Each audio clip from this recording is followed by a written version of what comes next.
இந்த வருஷம் 2026 வருஷம் வந்து பார்த்தீங்கன்னா, சொந்த தொழில கொடி கட்டி பறக்கிற ராசி ஒரு சில ராசி இருக்குது. அது எந்தெந்த ராசிக்காரங்க பார்த்துடலாம்.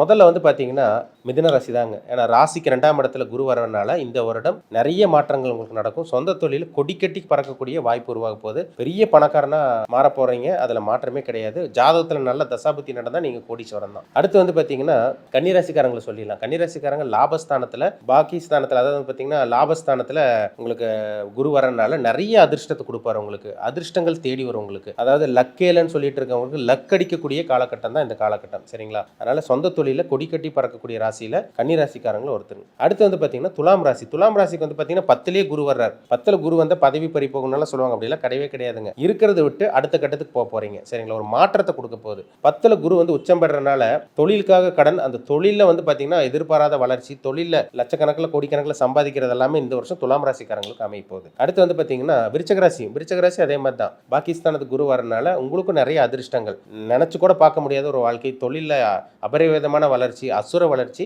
விருச்சிக ராசிக்காரங்களும் அடைய போறீங்க. அதே மாதிரி தாங்க மகர ராசிக்காரங்களுக்கு 7ஆம் இடத்துக்கு வரக்கூடிய குரு உங்களை ஒரு தெளிவுபடுத்துவார். கண்டிப்பாக மகர ராசிக்காரங்க இருட்டுக்குள்ள இருந்தீங்க இந்த வருஷம் வெளிச்சத்துக்கு வந்து மிகப்பெரிய ஒரு செல்வந்தரா, தொழிலில் கொடி கட்டி பறக்கக்கூடிய நல்ல ஒரு பிஸ்னஸ் மேனாக ஆக போறீங்கிறதுல மாற்றமே கிடையாது.